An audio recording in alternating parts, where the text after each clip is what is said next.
This episode is sponsored by Leverage Assistance. Finding the right assistant can turbocharge your career, your business, and give you back precious time every day. Finding the right person isn't easy, and that's where Leverage Assistance comes in. They take care of every step in the process of matching you with a top-performing assistant that understands you and your business. Leverage only hires the best of the best, the top 1% of executive assistants, to pair with their clients. They also do regular feedback and productivity checks to make sure that you are completely satisfied with the match. Find out what having elite help can do for your productivity with Leverage Assistance. Follow our referral link in the show notes of this episode to get started.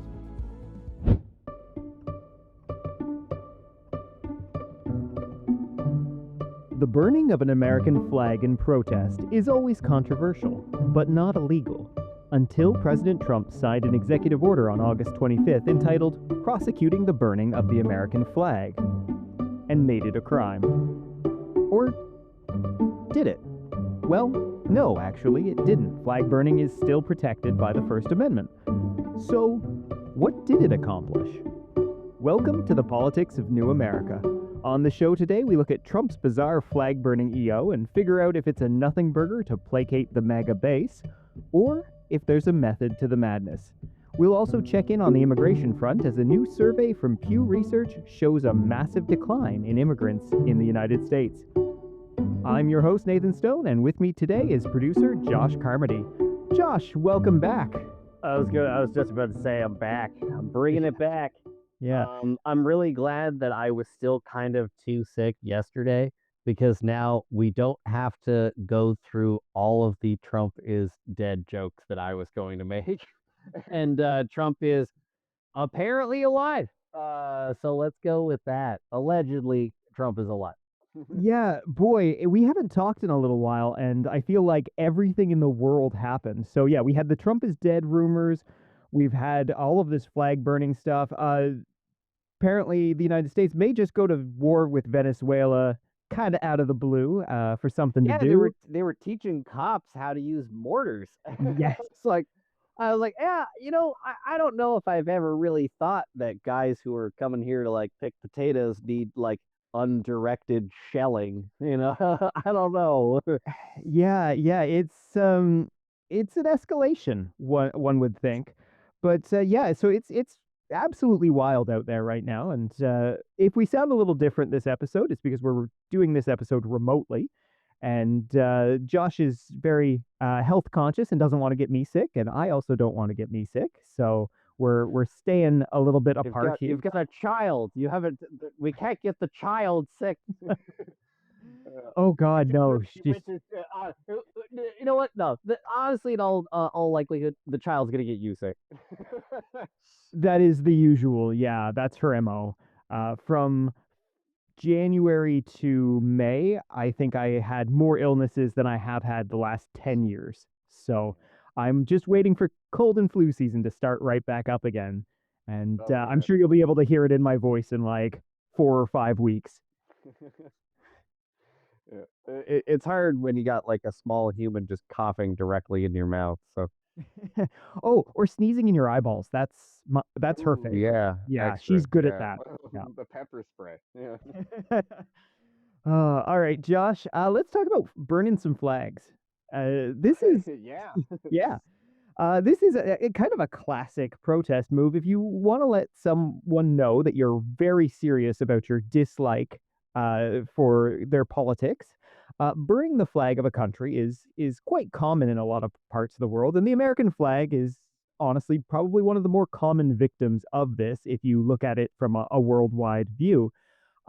However, at home in the United States itself, obviously a controversial act, but a powerful one, and one that's been used in protest for a long time. And this is something that apparently has stuck in the craw of the president and the Trump administration. But this is kind of an interesting time to be going after it. I know their policy is very scattershot, and we've kind of covered the oddities about that in previous episodes. But this one just kind of dropped out of the blue. Now, I know what a lot of people are thinking, which is it is yet another direction away from the Epstein files, which we still haven't gotten to peek at. I'm sure that's coming any moment now. But Yeah.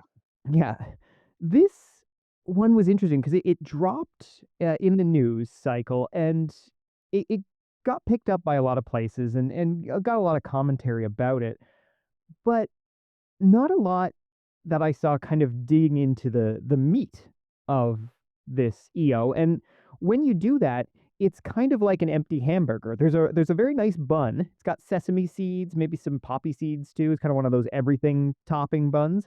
So it looks very impressive, but there's actually very little of substance here.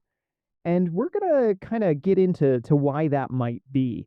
Um, so if you haven't come across this, basically the argument that the Trump administration is making here is that the flag is one of the most sacred and cherished symbols within the United States.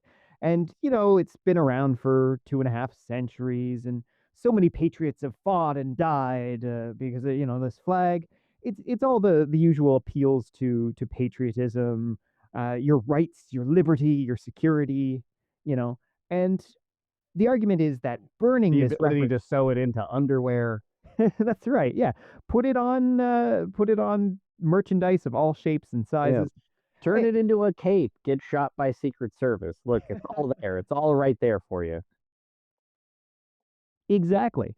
Now, burning this most sacred representation of America that was made, I guarantee you, either in Vietnam or China, uh, might incite people to violence.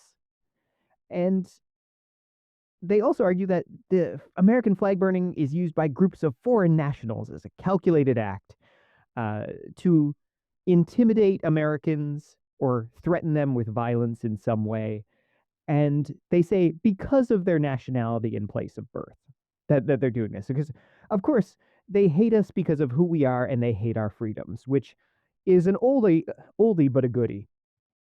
Now, some of that is arguably true. It's certainly the American flag burning is used by groups of foreign nationals, usually in their own nations, to signal their displeasure at the United States. I would argue, though, it's not because of their Americans' nationality or place of birth. I think it's probably more likely that the shrapnel in their house reads Lockheed Martin. Uh, so I really don't think that's an argument that flies, but that's kind of the purpose behind this, right? That's our section one of this EO, and section one is always great because that's the sell. That's where they want to kind of tell you why this executive order is so good, and You want to be more American? Get a hold of this law. yeah, Get onto these. Yeah, that's right. start obeying these orders. That'll make you American. Get you all hot and bothered for these executive directives. Yeah. Now, the section one though does have kind of a little disclaimer, and this is where we start to get into thinking, oh, hold up a second, this EO isn't all it's saying it is. So they Trump says, notwithstanding the Supreme Court's ruling on First Amendment protections, the court has never held that American flag desecration conducted in a manner that is likely to incite imminent lawless action or that is an action amounting to fighting words in quotations here is constitutionally protected. And they reference a case that we'll go over in a moment. But so that's kind of an odd word salad of a paragraph. And It's basically what it and they're already starting off at a bad place where like it's hard to take them seriously where they get upset over flag burning. And I'm like, if the Eagles win the Super Bowl, you guys riot. Like if the Eagles lose the Super Bowl, you guys riot. So like, what am I? Where am I supposed to draw the line of taking you seriously over something that you're truly clutching the pearls about? yeah, it's honestly, I feel like there's probably been more incitement to violence about the Eagles and their Super Bowl wins and losses than there has Yeah. about flag burning. I don't know But if you ever remember that movie Basketball, but they talk about it was like the Detroit team wins, and they're like scenes here now from Detroit who just won the basketball World Series, and it's just yeah, people setting cars on fire. They're like, there's like final tally 8 dead, 13 injured. You may just move on, but it's like, oh. Yeah. Well, it does kind of ring of an odd, just kind of nonsense, and it really is because they say, notwithstanding the Supreme Court's ruling on First Amendment protections. Well, that's because the Supreme Court did, in fact, rule on First Amendment protections in regards to flag burning, and the Supreme Court, by 5-4 decision, said that actually, yeah, that is protected speech, and it's an important part of protest. And yes, it might offend you, but that is the point. And uh, again, constitutionally protected. So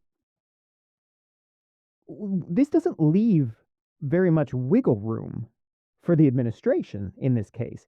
And so he ends off the first section by saying that my administration will act to restore the respect and sanctity to the American flag and prosecute those who incite violence or otherwise violate our laws while desecrating this symbol of our country.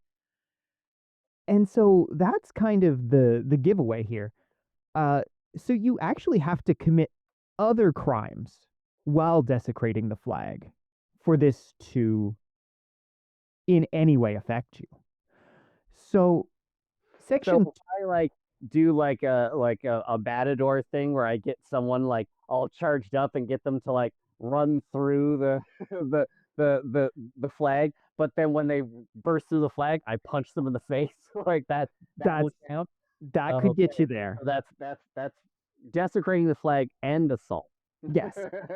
Yeah. So the big one that they would be going after people for is probably incitement. So incitement to violence is a crime, and so you can be arrested for that. But that is actually completely separate. It doesn't have anything to do with burning an American flag. You might burn an American flag and then also incite people to protest, but they still can't really do anything about the flag burning. They have to get you for the incitement. So what we have So you just roll here, that baby up and smoke it right in their face before you incite some good old fashioned violence. Yeah.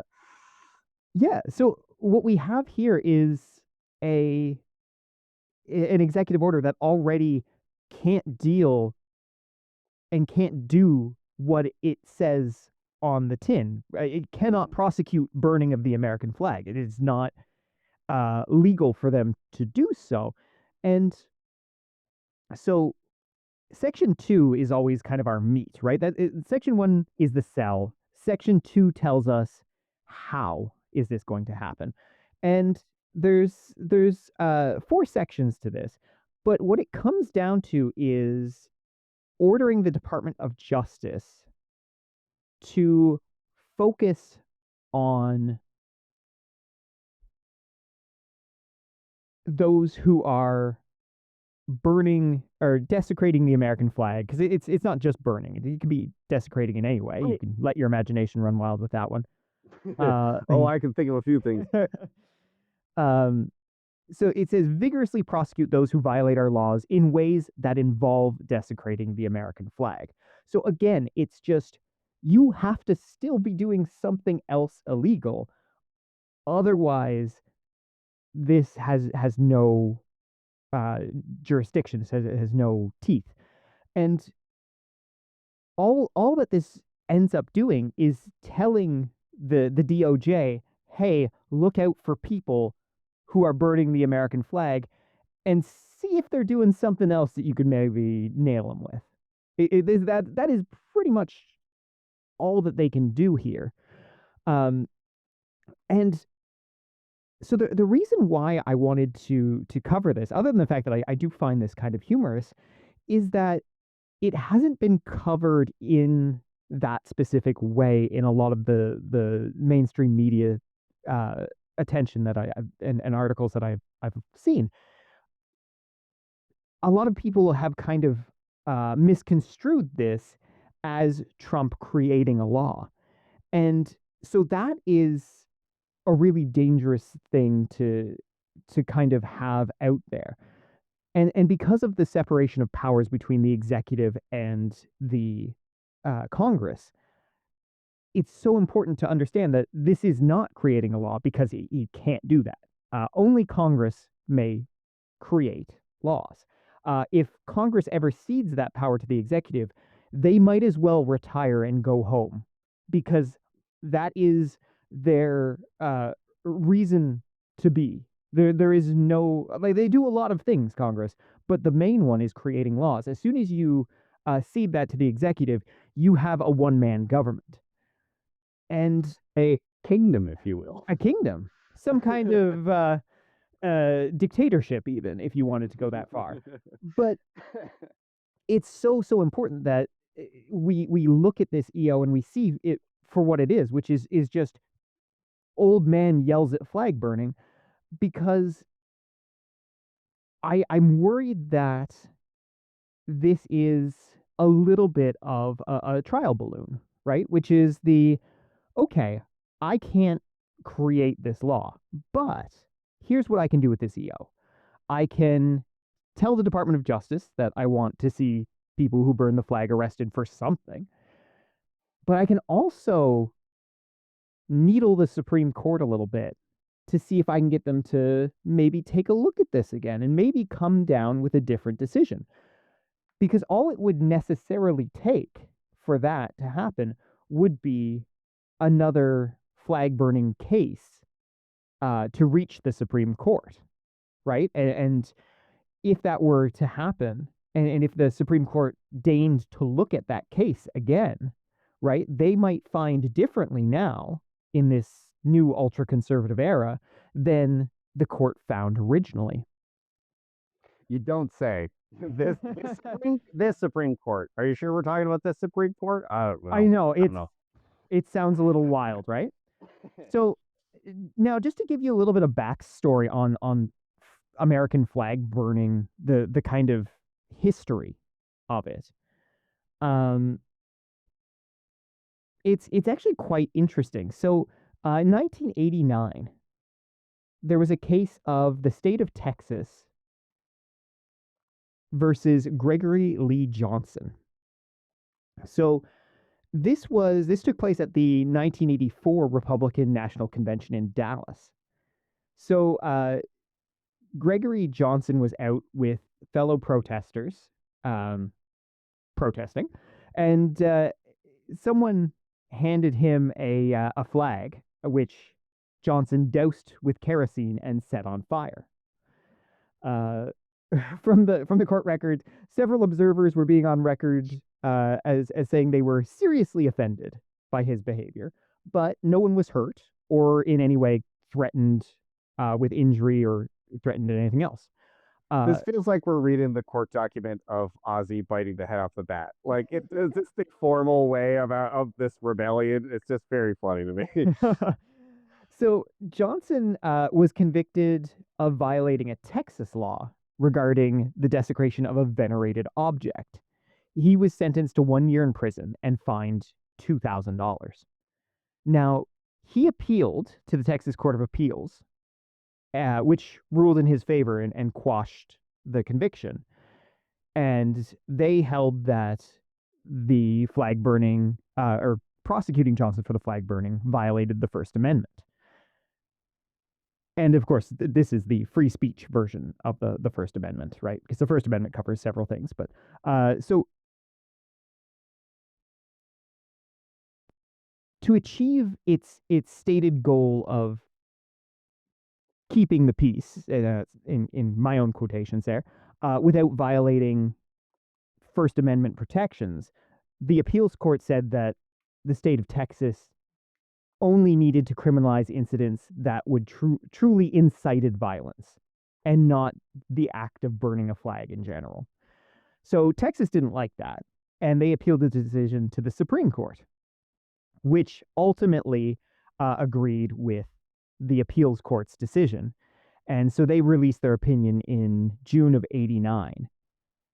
and basically saying that the First Amendment protects a variety of forms of expressive conduct, not just actual speech, right? So it's freedom of speech without the speech part. It's freedom of expression, right? Yeah. And so that flag burning can become one such protected form as it did in Dallas. And they said that Johnson burned the American flag as part, indeed, as the culmination of a political demonstration that coincided with the convening of the Republican Party and the renomination of Ronald Reagan for president. And the expressive and Oh, overtly political nature of the conduct was both intentional and overwhelmingly apparent. So that basically just said that, yeah, this is freedom of speech. What are you going to do? And now, the fact that it can be protected speech doesn't mean it always is. And that's kind of important because the court clarified that as well. And dun, dun, dun. yeah, so they said the states that retain the power, and this is a quote, to prevent imminent lawless action. So again, inciting riots, that kind of thing. But they did note that offending observers is not the same thing as promoting lawlessness, which I feel like is a fact that's going to get lost pretty quick nowadays, if I had to guess. Yeah. Yeah, but quite possibly. So this isn't the end of the story, though, because Congress didn't like what the Supreme Court did. So they passed a law criminalizing flag burning nationwide. It was called the Flag Protection Act of 1989. And it outlawed mutilation, defacement, and other attacks on the American flag, while still allowing for the disposal of worn or soiled flags. So that's important, because otherwise you just have to keep every flag you ever get forever. And who wants to do that? But then the Supreme Court looked at that law, 11, and it it decided that by a five to four majority, that the Flag Protection Act actually did still violate the First Amendment, and so it This is the closest it we've rushed. gotten to like a sleepover story. Like, okay, and so then the Supreme Court said Congress showed up in the exact same dress that they wore at the last Democratic convention, and that was a no-go. And so then Congress told me about how the Supreme Court slept with big oil, and so it's so like just the flinging mud back and forth, Oh my God, hilarious. yeah, There's some real hair pulling stories here. yeah. So it's on one. So that that was the latest ruling. That has kind of been the standing ruling on flag burning ever since. Congress has actually tried several times to add anti flag burning amendments to the Constitution. But those proposals, especially to add an amendment like that, requires the support of 2/3 of the Senate, which they've never been able to do. So that's where we are on flag burning. Um, it's it's wild. Now, So yeah, before you're gonna go out and burn flags, make sure you look into the laws in your local your local jurisdiction. Uh, you know, mm, get the appropriate gear. yeah, if you are one of the easiest ways they can actually arrest you for burning a flag is because a lot of public parks and public spaces prohibit burning of any kind. In which case, it's they wouldn't charge you for burning the flag; they would just charge you for burning anything, like setting a little fire in a public Yeah, area. I think they call that the effigy paradox. Yeah. So yeah, that's one thing. If you're really raring to go out and burn some flags, just keep some of those local kind of laws in mind. And otherwise, though, go express your freedom of speech all over the place. Yeah. Get flags from other countries. What are they gonna do? That's right. Yeah. Uh, so yeah, what this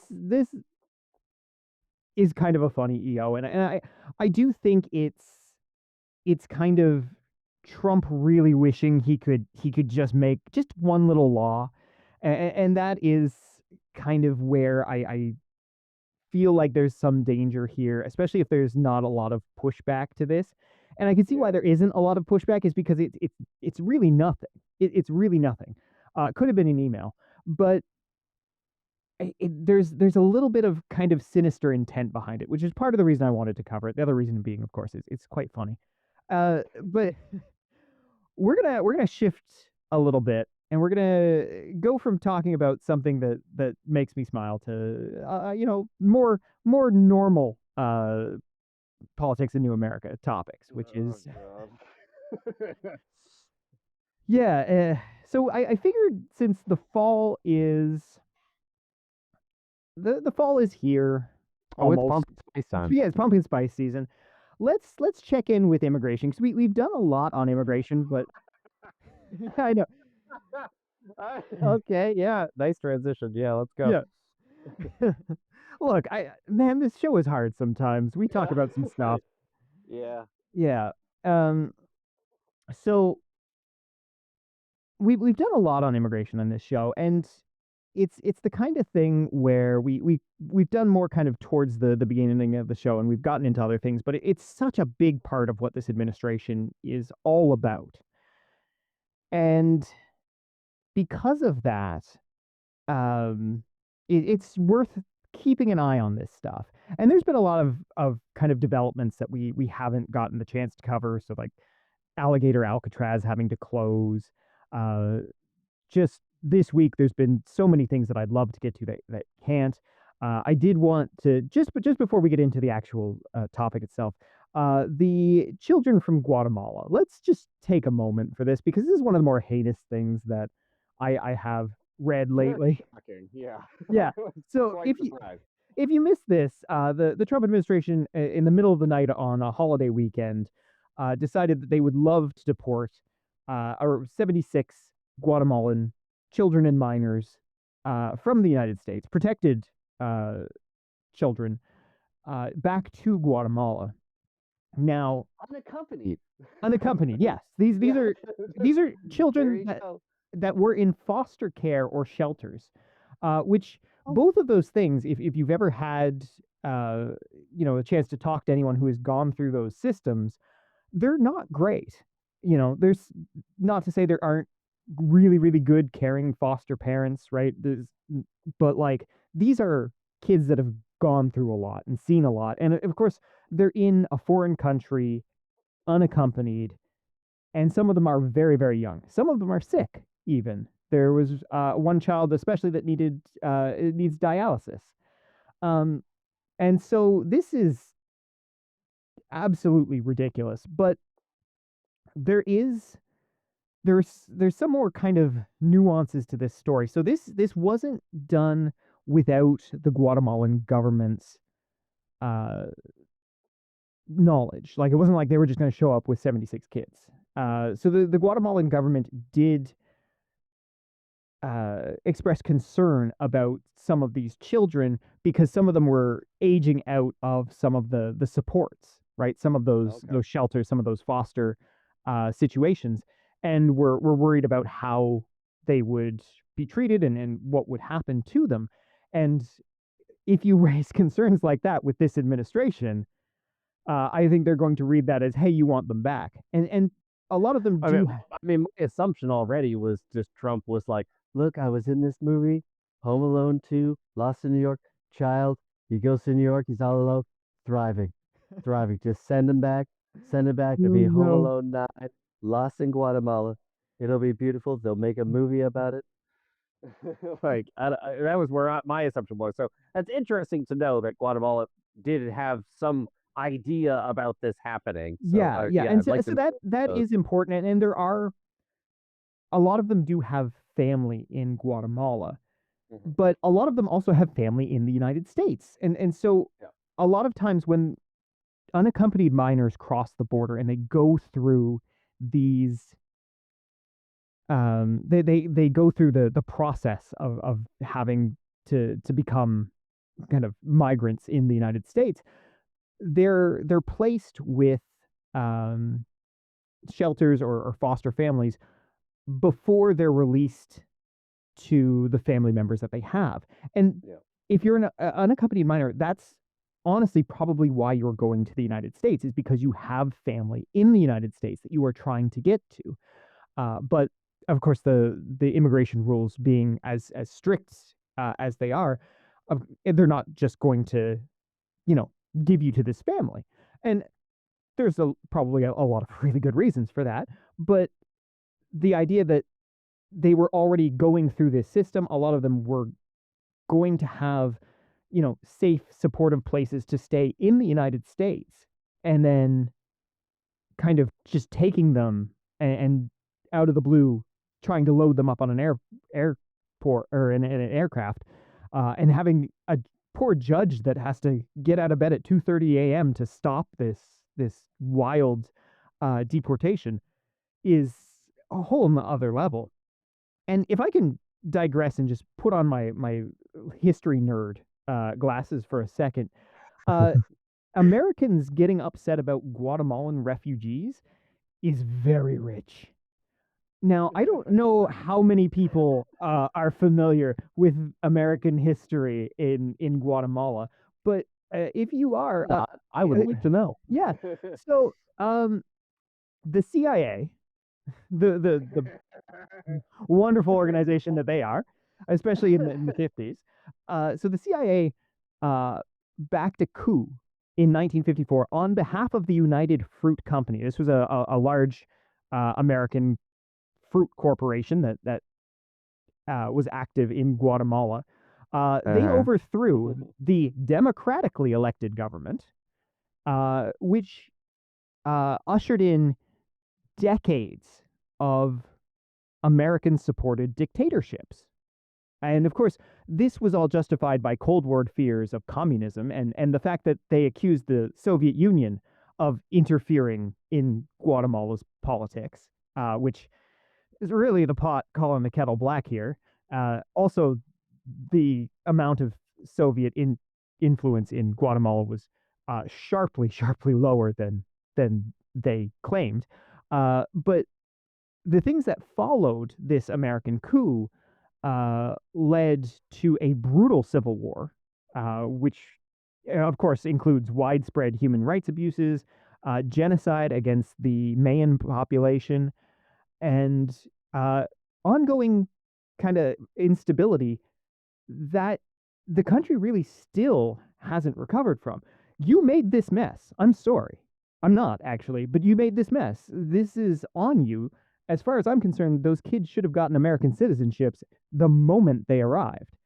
Uh, Yeah. but yeah, this is the kind of thing that makes me crazy, because stuff like this is done without any kind of eye to the history or context of why people are showing up in your country. If you destabilize their country and destroyed their democratically elected government on behalf of one of your large fruit companies, maybe throw them a bone, is all I'm saying. Yeah.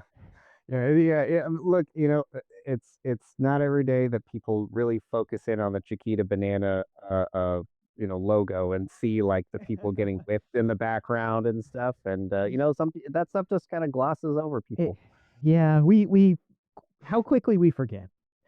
So I spent more time on that than I wanted to, but I wanted to talk about that because it just blew my mind. Um, so Pew Research, Josh, uh, it released a new survey, the results of a new survey last week about the state of immigration in the United States. And so this is actually a really interesting read. If you want to go out there and go through the whole thing, it's quite long, but it's very detailed. We're just going to kind of talk about the effect that we're seeing on immigration, and kind of the policies of the Trump era, how it's affected this. So we've had in the United States, they've had 50 years of kind of rapid population growth through immigration. Uh, and for the first time in more than 50 years, the immigrant population is in decline. So, as of January of this year, they had 53.3 million immigrants counted as living in the United States, which was the largest number ever recorded. But by June, the country's foreign-born population has shrunk by more than 1 million people, which marks its first decline since the 1960s. Now, we've gone from 53.3 million to 51.9 million. And of that, 15.4% of all United States residents were immigrants, which was down from the historic high of 15.8. And so, percentage wise, that's not a massive drop. But when you think of suddenly losing over 1 million people, it's also shrunk the U.S. labor force, of which 19% were immigrants, down from 20%. And so that represents about 750,000 workers. So when you hear about worker shortages in states, especially in agriculture, people not showing up for work, well, if you have 750,000 less workers, that's going to be an issue. So a couple things have, I should say a couple things. That's a bit of a misnomer. There's been a lot of things that have really affected this huge downturn in immigration. It actually, Here's the list. yeah, it actually started before Trump, in June of 2024. So Biden announced restrictions on asylum applications, which actually led to a sharp decline in border encounters with people seeking asylum protections. And so that was really kind of the start of the downturn, because we remember like 2022, 2023, we were seeing these record numbers of people showing up at the border. And of course, the Republicans are saying that it's an open border. Everyone's just coming through. Joe's destroying the country, Sleepy Joe. And so he did actually take action. And it wasn't a thing that I think made a ton of news, but it did actually cut into asylum seeking encounters quite substantially. But honestly, that was a drop in the bucket compared to Trump. So in his first 100 days, so from January to whenever that was, in April or May, the president took 181 executive actions on immigration. So that is absolutely massive. And so that includes all of his immigration EOs, of which there are several, and we've covered several of them. And so that has contributed to a declining immigrant population, especially the undocumented immigrant population, which is the largest target of Trump's anti-immigrant policies. Now, there's some reasons to be a little suspicious here of what we're reading, because, and Pew Research says as much here. Part of this might be artificial, this population loss, because more and more people are declining to answer their surveys, especially on immigration, because more and more people are worried that this is somehow going to link them or out them to the United States government, and they're going to get a visit from ICE. Can't say that their fears are unfounded. No. So this might be giving us kind of a false positive here, because this news came out to thunderous applause from the Trump administration itself. I think it was Pam Bondi who was kind of gloating about this. And yeah, so what it could mean, a lot of people have left, and there are numbers that back that up. But it might mean that just as many people have kind of gone to ground, which is honestly kind of a worst case scenario, because now you have someone who is not able to work. They're too scared to go to work, but they also, they desperately don't want to leave the country, and they're kind of caught in this limbo situation. And what's scary about that is either this person might be driven by desperation, to, you know, have to steal or to have to commit some kind of crime just to stay alive, or they are having to rely on family members whose budgets might already be stretched, right? Who might not have the resources to keep them and keep them, kind of in this hiding state that some folks are in because they're worried that they're going to get sent away. Mhm. So it's the kind of thing where the numbers, if you're hardcore anti-immigration as an American, um, these numbers look impressive, but we don't know how many people have actually self-deported versus how many people are just too scared to go to work, aren't answering surveys, and are trying to, keep a low profile. And whenever you have a large population of unaccounted for people that are fearful, right? That's a bad situation to have. It's bad for them, and it's bad for the country. So yeah, this is absolutely a great um, survey to check out. You get to see, where people are from, like where immigrants are coming from, where they've come from in the last like 60, 70 years, and how that's changed over the years. If you're interested, Mexico is the largest share of uh, U.S. immigrants. So as a place of their birth, it's at 22% or 11.4 million people in the United States immigrated from Mexico, and yeah, it's In all fairness, a lot of lower America used to be Mexico. yeah. So, Yeah, exactly. So, oh, sorry, I'm just trying to find my spot here.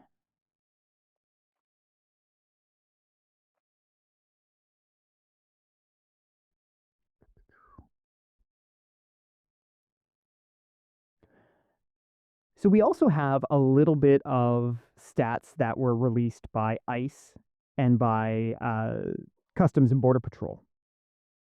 Now,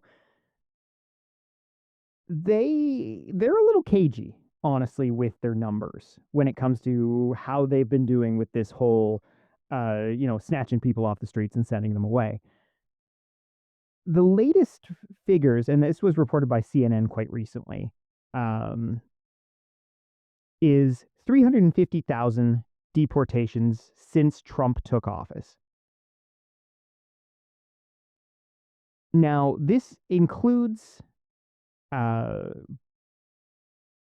U.S. Customs and Border Patrol um, deportations, ICE deportations, as well as anyone encountered by the Coast Guard that gets sent back, as well as people who choose to self-deport and report that they're leaving. So prior to Trump taking office, ICE had already recorded around 71,000 deportations between October 2024 and the end of 2024. So what we're looking at here is ICE, or sorry, is kind of a record year for deportations once you look at it in from kind of fall 2024 to 2025. Um, it's looking like ICE could surpass 300,000 deportations for the 2025 fiscal year, which would end the end of September this month. And that's actually around where they deport, or it's around as many deportations as was under President Obama, who was a big deporter. And he oversaw the deportation of around 316,000 people in 2014. So yeah, that's kind of where they're at. Now, again, though, this is self-reported data, and I think if we know one thing about the Trump administration is they don't like numbers that make them look bad. So Clearly, yeah. Yeah, yeah. As the Fed is finding out, they really don't like being shown up by bean counters. Um, Now this is definitely ramped up since we last talked about it, because when we talked about this earlier in the year, we were saying they need they this infrastructure is being built, it's not in place yet, and they're really nowhere near their target. They're getting closer, but they're still kind of well below what they're looking to do, their own goals. So right now, um, ICE is arresting about double the people that they were under the Biden administration. And so arrests in the United States have fluctuated between 1,000 and 2,000 arrests a day. So that's according to their own internal data. Uh, However, that is still well short of the White House's quota of 3,000 arrests a day.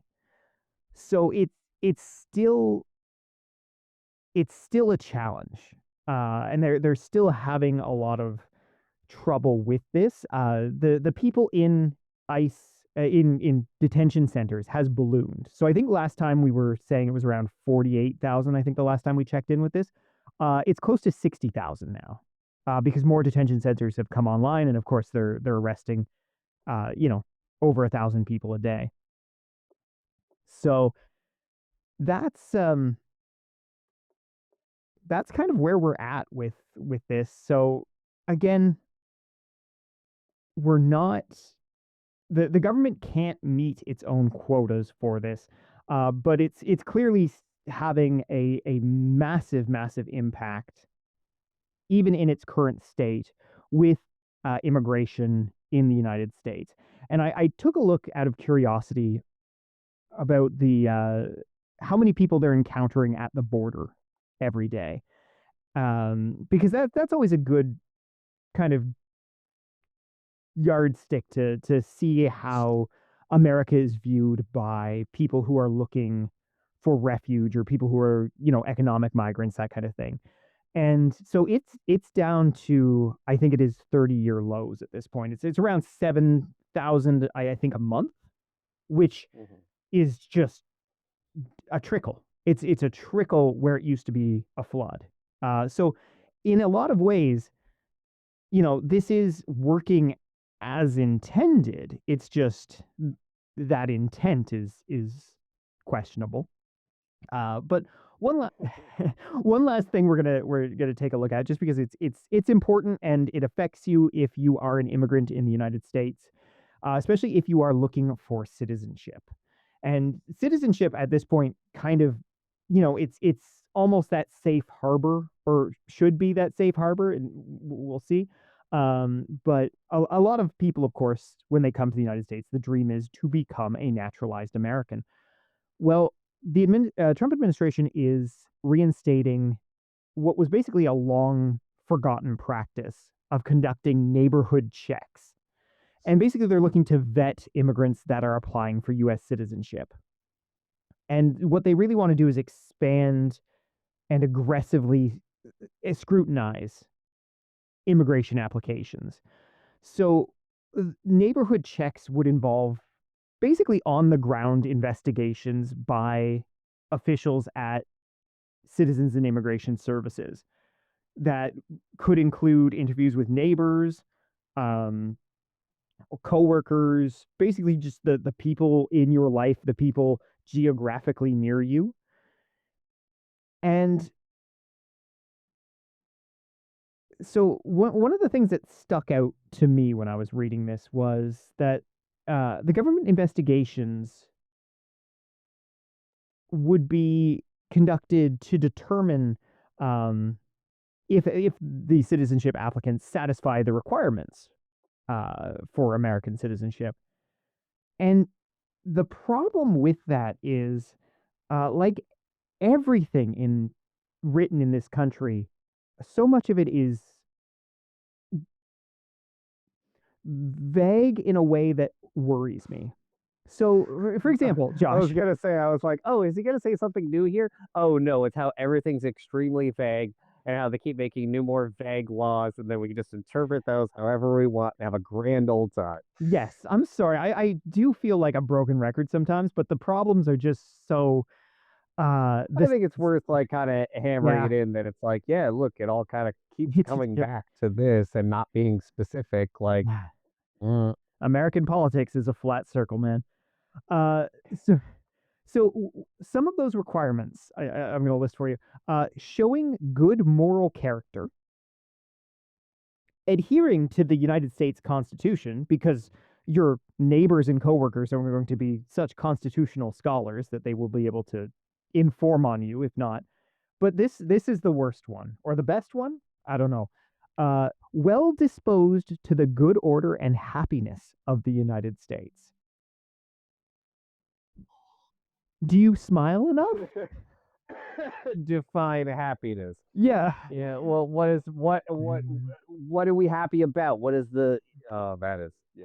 All Yeah. of it is pretty insane. Like things that the level of interpretation is open to the worst and the best of everything in that. It is the most vague thing I think that we've come across on this show. I think we're gonna have to start a segment of just like vague stuff. Oh, yeah. Yeah, I really wish that someone had added some damn footnotes to these things.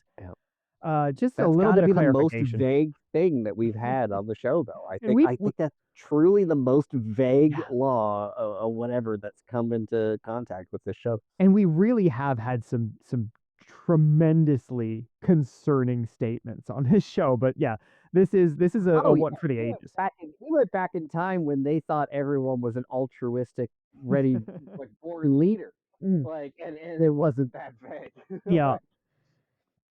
So where this comes from, these neighborhood checks, is it's a decades old U.S. government policy, and they are within U.S. law. They can also be waived, which the government has done since 1991, and since then they've mainly relied on background and criminal record checks, usually by the FBI, to vet citizenship applications. So again, this is solving a problem that wasn't a problem, but solving it in the worst way that is going to cost an obscene amount of money, and also is prone to the worst kind of abuse. Mm. Yeah, so the U.S. Customs and Immigration Services themselves have kind of latched on to this vague wording, and so that's one of the things that's really worried me, because in August they in a release they said that they would more heavily scrutinize the good moral character requirement for U.S. citizenship and probe anti-American views and activities of those applying for green cards, work permits, and other immigration benefits. So we're right back to the Red Scare, apparently, with U.S. Customs and Immigration. Uh, so what what this could do, and what it sounds like it's designed to do, is create another layer of bureaucracy, but also kind of intimidate those who are looking to become naturalized citizens.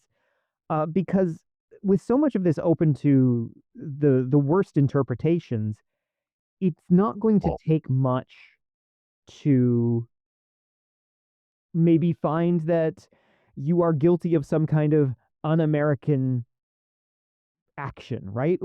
Have you have you backed a protest, a Palestinian protest online, right? Like, could they find that? Could they say, oh, this is not toward the happiness of the United States?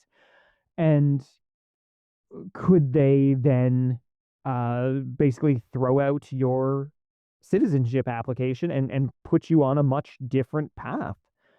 And so that's got to be a little bit terrifying. If I'm a if I'm an immigrant, a legal immigrant in the United States, and I was pursuing this, or I'm thinking about pursuing this, I might pause and say, maybe I'm just going to keep my head down rather than try this because I don't want the attention. I don't know what my coworkers are going to say about me. I don't know if one of my coworkers hates me and is going to say that, I'm secretly Chairman Mao's 13th cousin twice removed. I don't like this is the kind of stuff that can really stop people from pursuing that American dream.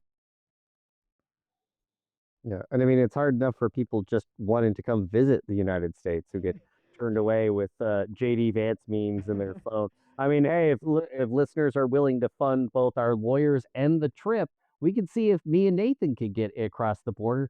I don't think we will. I don't think so. No, they'll take one look at this podcast and we will never be seen or heard from again. We can host the next episode from CCOT. Oh God. Oh, that's too dark. I don't know. I shouldn't go. Too dark. All right. Well, that's gonna about do it for this one. It was a bit of a grab bag, but there's been a lot of stuff happening that I wanted to talk about, and It happens. it happens. Yeah, yeah. So next week, oh boy, I'm sure we'll have all sorts of things to talk about. Maybe a war. That'll be Yeah, interesting. Maybe a war. We'll see what Trump had to say now that he's risen from the grave. Yes. Yes. Good. Good to see they got they have a necromancer on staff at the White House. So or at least a very good marionette. oh no, JD, don't Weekend at Bernie's him. Yeah. No, Yeah, honestly, I would love it if it came out that they did put someone in a life mask, like a realistic looking mask of Trump, and that's what we saw where he just looked dead. He probably had some intense medical event this past week. Dude's 80. Yeah. It happens. Yeah, thank you for saying that because this was not at all surprising. Like there's really no conspiracy theory you need to think about here. This is an 80-year-old man who loves fast food and maybe exercises kind of on the golf course. This is not surprising in any way, shape, or form. I think my absolute favorite piece of news that came during the is Trump possibly dead fiasco of less than a week was that someone in the Lincoln bedroom was throwing garbage bags out the window. I saw that. Yeah. The second floor of the White House. From what I read, it was definitely the Lincoln bedroom, and they were just whipping garbage bags outside. And that is the funniest thing. Like, what more white trash president can you ask for than just throwing garbage bags up? A building that has secret tunnels meant to deal with such things, just throw garbage bags out the window. Truly fascinating stuff. It's a time, man, to be following American politics. It's every day I kind of wonder if this is all just a big joke and everyone knows this and I'm on some kind of crazy reality TV show, but here we are. All right, folks, thanks so much for listening, and join us next week when I'm sure we'll have something just as insane to talk about. We'll see you then. Thanks for listening. If you enjoy the show, please subscribe, give us a 5-star rating on your podcast platform of choice, and tell all your friends. The Politics of New America is hosted by Nathan Stone and produced by Josh Carmody.